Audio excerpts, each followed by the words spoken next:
When we talk about social media, we, especially lately, talk about how children, young people, are protected and what they're exposed to and whether or not the media companies, social media companies, are doing enough.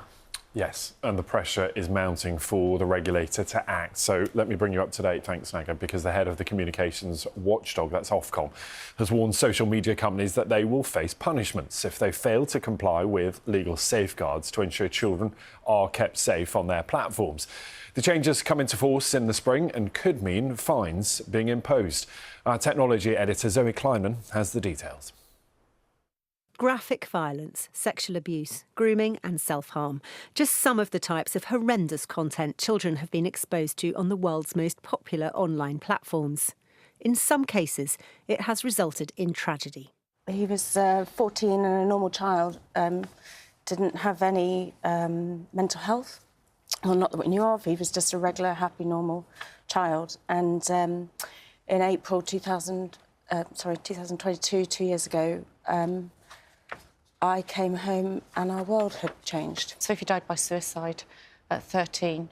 When I went onto her social media, there was a barrage of really distressing material on her iPad and on her phone. From December, it will be the responsibility of the tech firms to try to put a stop to that here in the UK. What we're aiming for is for younger children not to experience what some of today's teenagers and indeed adults in their early 20s have experienced over the last 10, 15 years. And I can just assure you that at Ofcom we are so intent on making a difference here. We are going to use all the powers we have at our disposal. Those powers include large fines and even banning services in the UK which fail to accurately risk assess how much harmful content is on their platforms, whether any children at all might see it, and then implement changes, including age verification for all, to ensure that they don't. The Online Safety Act doesn't come into effect until the spring, but some tech firms have already sprung into action. Instagram, for example, has limited interactions on its teen accounts, and both Snapchat and TikTok say they've clamped down on age verification. And today, Ofcom has brought forward consultations on addressing harmful material towards women and girls specifically.